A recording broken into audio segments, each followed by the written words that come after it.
November 21st, 1992. As the sun rises over Houston, Texas, millions in the metro area are greeted with a beautiful sky and fair weather to start the weekend. As the day would progress, however, the autumn breeze delighting Texas that Saturday morning would, by midday, soon take a sinister, deadly turn. Over the course of 41 hours from November 21st to the 23rd, 1992, one of the most ferocious tornado outbreaks of the 20th century would rake across the southern United States. A total of 95 tornadoes would tear across 13 states, from the suburbs and piney woods of southeast Texas to the hills of the North Carolina Piedmont. Their house is gone. Their house is gone.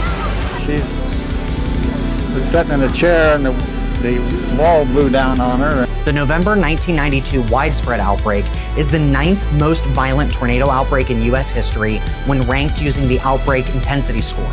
But despite being so violent, unless you lived through it, I'm willing to guess that you've probably never heard of this specific outbreak. That changes now. So buckle up, let's dive in, and let's discover one of the most unknown tornado outbreaks in modern U.S. history. I'm CJ, and this is Florida Man Weather.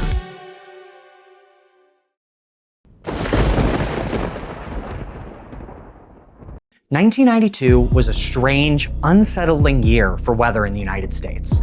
A year when the atmosphere seemed out of balance. The colossal 1991 eruption of Mount Pinatubo in the Philippines had hurled so much ash and sulfur into the stratosphere that it disrupted global weather patterns. In America, the year opened with one nor'easter after another, hammering the Northeast as if winter had no intention of loosening its grip. Then spring arrived, but instead of the violent tornado season forecasters had braced for, the skies remained eerily calm. March and April had barely managed around 50 tornadoes apiece, far below the average. May, on the other hand, usually the country's peak tornado month, produced only about 120 confirmed twisters, a whisper compared to the usual roar. Meteorologists began to wonder if 1992 would be remembered not for storms, but for their absence. That illusion, however, was shattered in June. The quiet spring gave way to an explosive onslaught. 355 tornadoes would tear across the nation in just 30 days, making June 1992 the most active tornado month ever recorded at the time. The skies, it seemed, had been saving their fury for that one relentless burst. The rest of the summer and much of the fall passed with little severe weather of note. The lone cataclysm came in late August when Hurricane Andrew slammed South Florida with apocalyptic force before crossing into Louisiana as a Category 3. Andrew became the costliest hurricane in U.S. history at the time, leaving scars still visible to this day. But after Andrew, the weather year drifted towards another anticlimax. September, October, and most of November passed quietly. It almost seemed the nation had escaped further wrath. But then came late November. And in just 3 days, the atmosphere would remind everyone that its most violent surprises often arrive when least expected. Saturday, November 21st, 1992, dawned quietly over southeast Texas, with the kind of crisp calm that often disguises what lurks ahead. The morning air was cool and refreshing. Temperatures hovered in the mid-50s, with dew points hovering just a touch lower. Hardly the recipe for disaster. But beneath that serenity, the atmosphere would begin to take a sinister turn. High above the surface, in the mid-levels of the atmosphere around 18,000 feet, which is what meteorologists call the 500 millibar level, a powerful cold core low-pressure system was spinning over the American Southwest. At El Paso, Texas, temperatures at that height were measured at around -31 degrees Celsius. That's -24 Fahrenheit. That's brutally cold air aloft, and when cold air sits over much warmer air near the ground, it produces what meteorologists call steep lapse rates. That's that rapid decrease in temperature with height. Steep lapse rates make the atmosphere unstable, allowing air near the ground to rise explosively and fuel thunderstorms. Adding to that instability was an 80-knot jet streak racing around the base of a trough. Jet streaks like these serve as high-altitude rivers of air that can ventilate thunderstorms by pulling air upward and outward, giving them room to grow. The combination of strong upper-level winds and cold air aloft created a spring-like backdrop for severe weather, even though the calendar still read November. Additionally, the wind shear in place that day became very favorable for severe weather.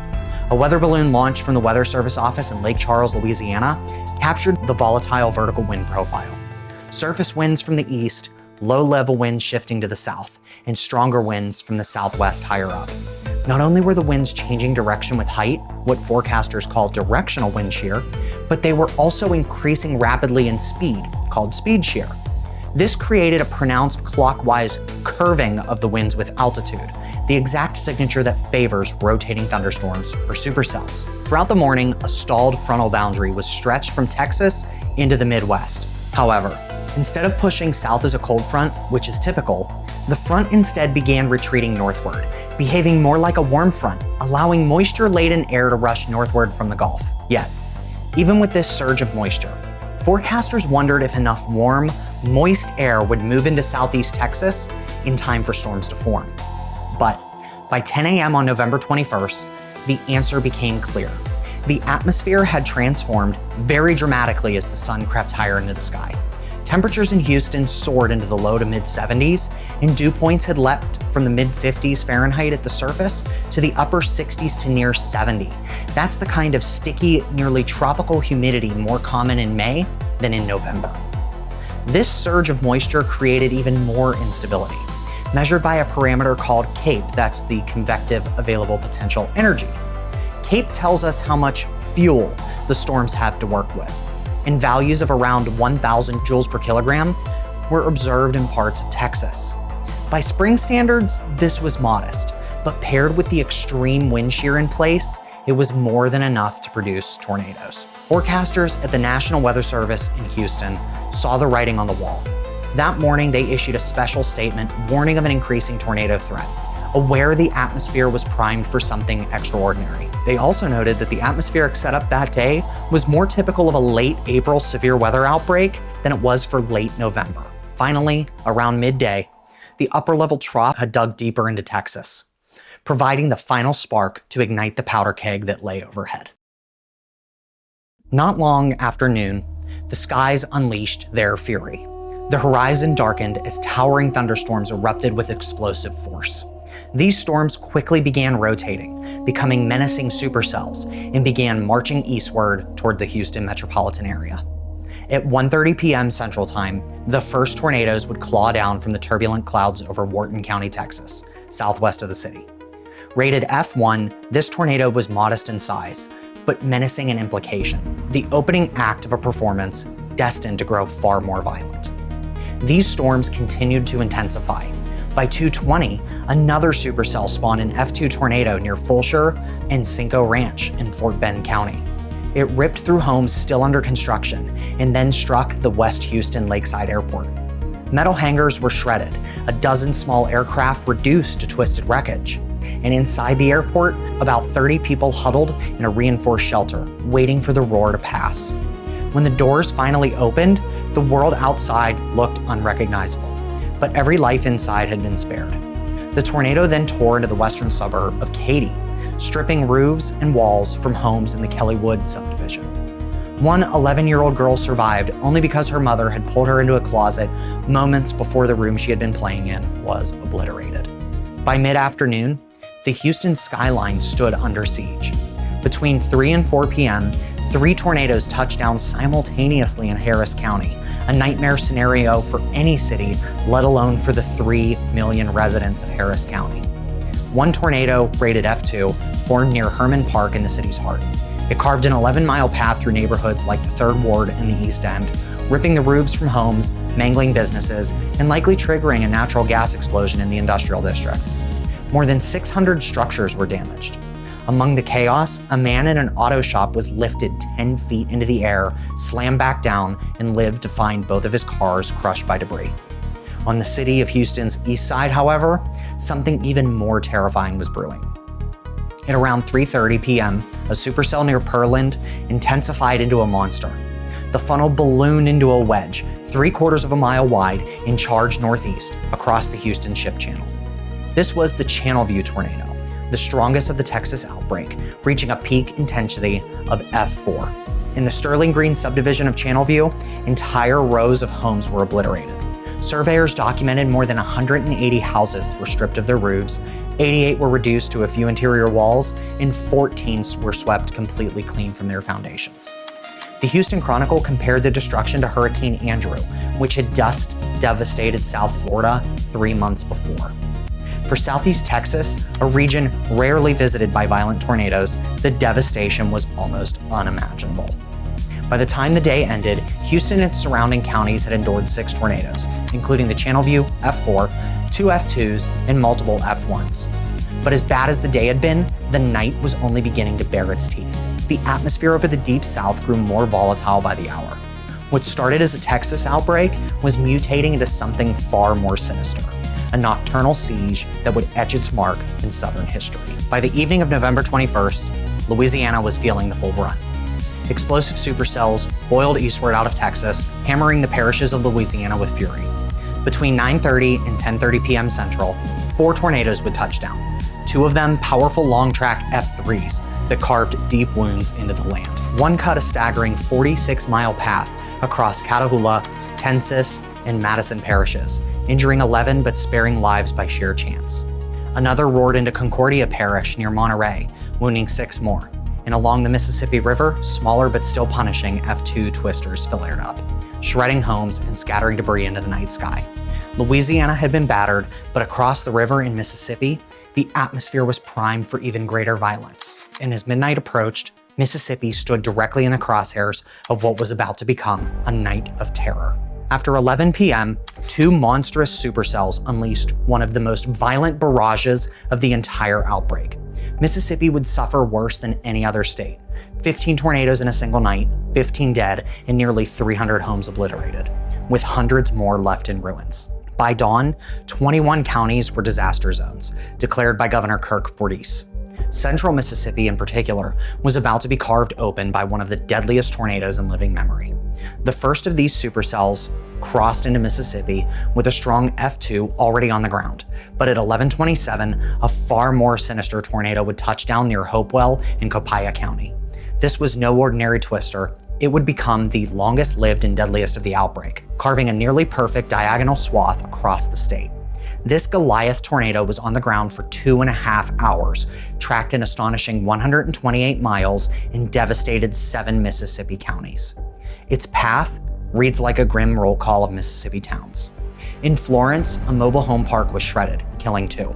In Brandon, population 16,000, the storm tore through the town with unrestrained fury, obliterating a trailer park and taking 4 more lives.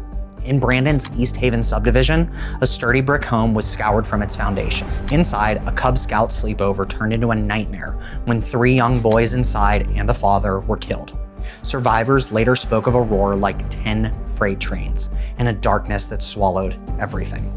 Cars were hurled into piles, houses disintegrated into kindling.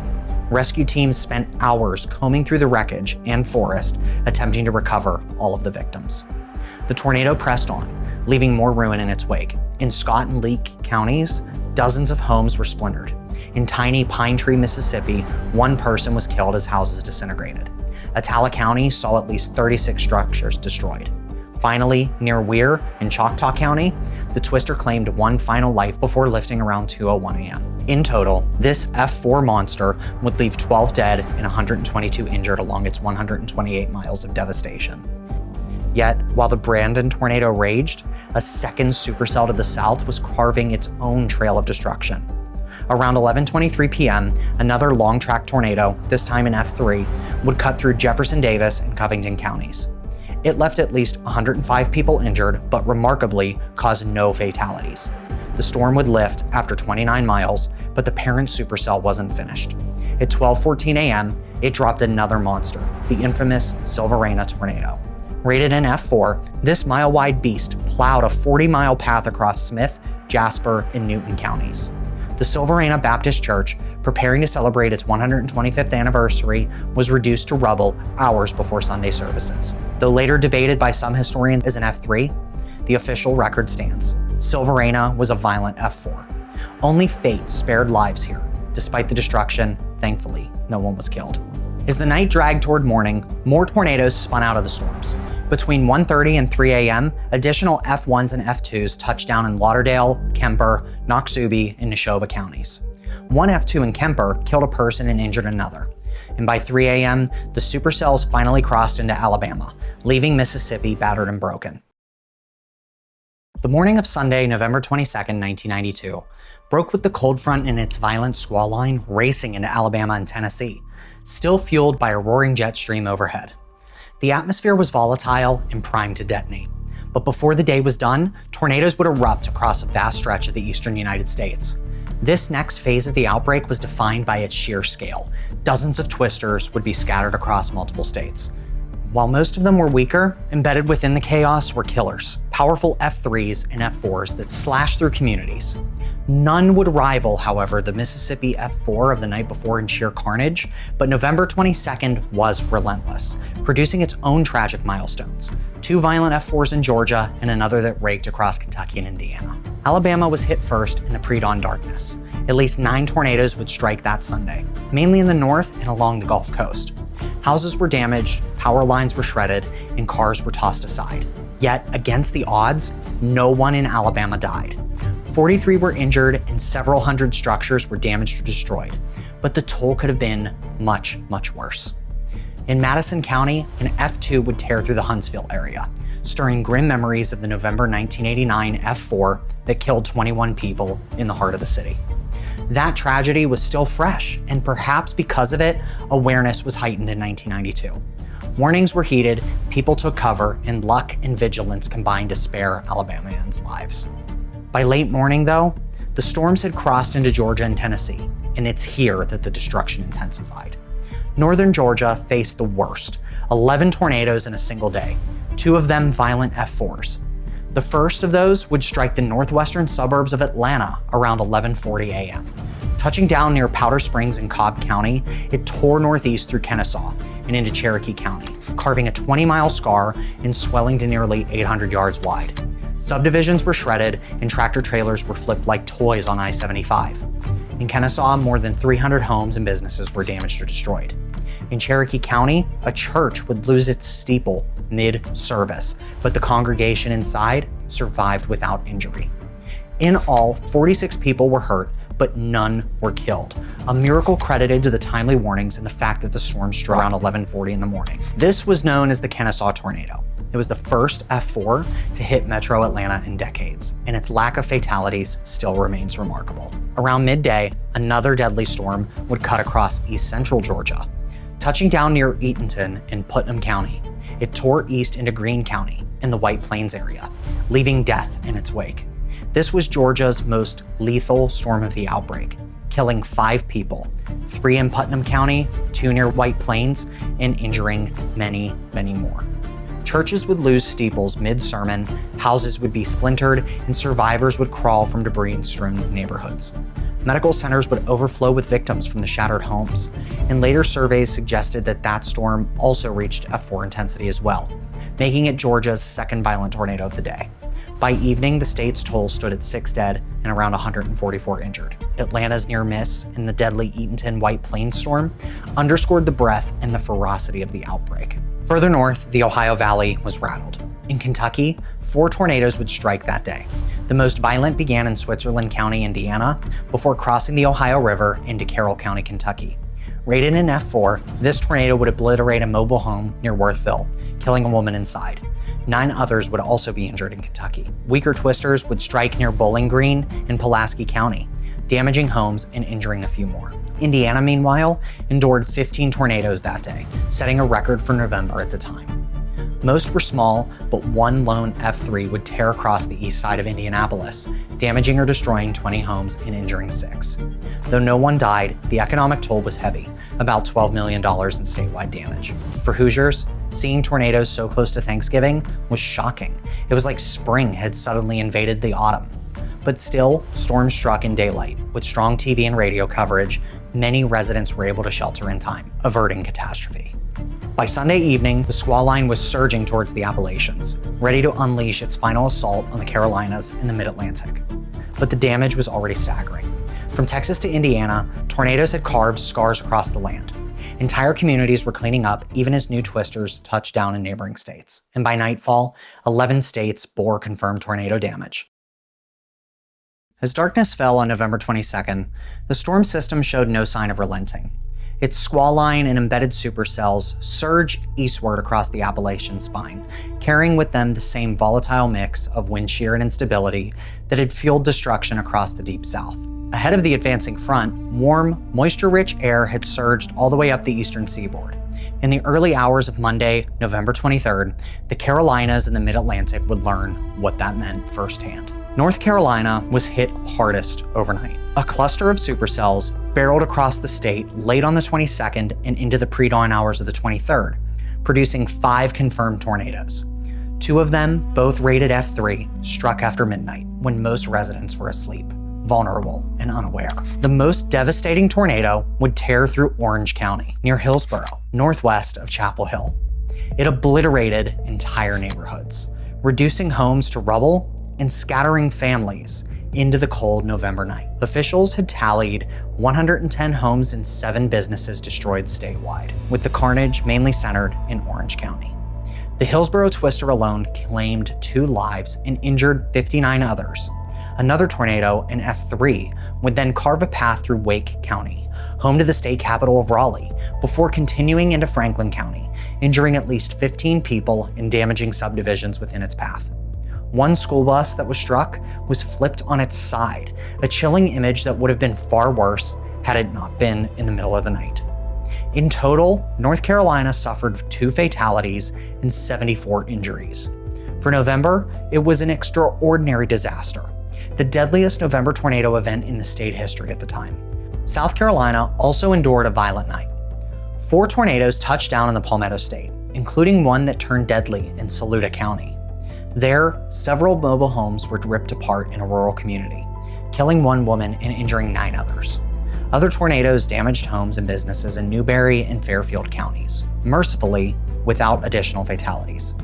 By the time the storms moved east, South Carolina had counted 1 dead, 9 injured, and dozens of homes and businesses destroyed. Finally, as the clock neared 7 a.m. on Monday, November 23rd, the cold front swept off the Atlantic coast, dragging the outbreak along with it. After 3 days, dozens of violent tornadoes and destruction stretching from Texas to the Mid-Atlantic. One of the most ferocious late-season tornado outbreaks in U.S. history had finally at last come to an end. In the days that followed, relief came quietly in church basements and high school gymnasiums where the American Red Cross set up cots for families who had lost everything. Across Mississippi, Georgia, and North Carolina, neighbors arrived with casseroles, blankets, and strong backs. In Houston, a department store, Foley's, turned its seasonal promotions into a tornado relief drive, a reminder that even during the holiday rush, compassion could take center stage. Volunteers in Mississippi carried debris by hand, hammered together temporary shelters, and tried to restore some of the sense of stability. It was late November and just before Thanksgiving, and for many, the holiday became less about celebration than it was about survival. The outbreak offered one of the clearest demonstrations yet of the growing power of Doppler radar technology and of the disparities in how warnings were received. In Houston, the National Weather Service office became a case study in how foresight and preparation could save lives.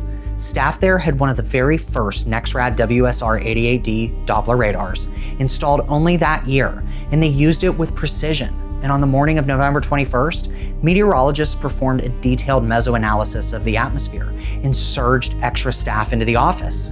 One meteorologist was assigned solely to radar duty, monitoring every telltale hook and velocity couplet. It was a bold decision and one that would pay off. Out of 17 tornadoes in their warning area, 15 were preceded by timely alerts, with an average lead time of 25 minutes, extraordinary for 1992, when even 10 minutes was considered a success. The Natural Disaster Survey report later called their work exemplary and recommended the practice of dedicating a radar operator to be adopted nationwide. And today, 3 decades later, that approach is standard across NWS offices during major severe weather events, a direct lesson born out of 1992. But if Houston represented the promise of technology, unfortunately, rural Mississippi underscored its limits. There, power failures and thin communication infrastructure left families in the darkness, literally unaware of approaching storms. Weather radios were scarce, and cell phones with wireless alerts were years from existing. In many communities where the first twister knocked out the power grid, the second arrived without warning. Vulnerability was compounded in mobile home parks, where families had no safe refuge when sirens sounded. Of the 26 people who lost their lives during the outbreak, more than half were in trailers. The contrast was stark. Cutting-edge tools and extra staffing in Houston saved lives, while in small towns hundreds of miles east, silence and fragility magnified the toll.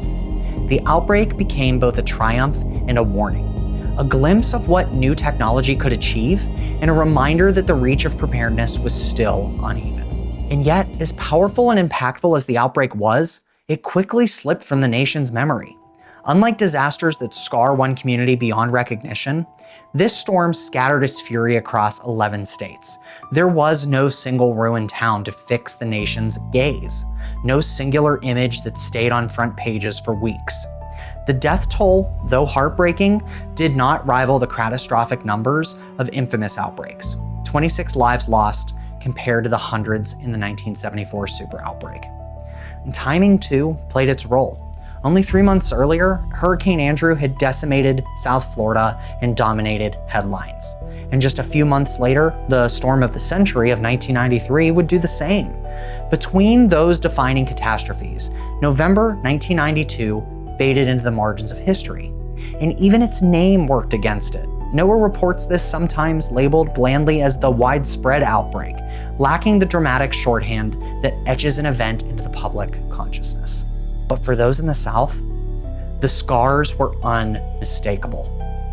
Firefighters in Brandon, Mississippi carried the injured on doors pulled from the wreckage.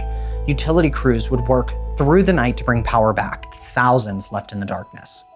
And local newspapers, they've continued to mark the anniversaries with quiet tributes, ensuring the stories are not lost to time.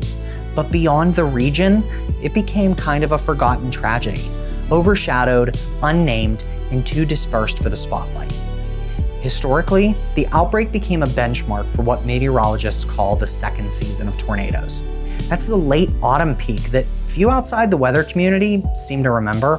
While the 1992 widespread outbreak may never have earned the notoriety of the more famous outbreaks of its era, its legacy remains etched in quieter ways, in memorials in Mississippi, in rebuilt neighborhoods outside of Houston, and in the invisible safety nets of radar operators and weather radios that today stand ready when skies darken, or those who lived through that long weekend. It endures as a solemn reminder that nature's most violent hours are not bound to any season. Hey guys, thank you so much for checking out my channel. If you enjoyed the video, please be sure to like, comment, subscribe, and ring that bell so you don't miss more content like these. Thanks again, CJ, Florida Man Weather.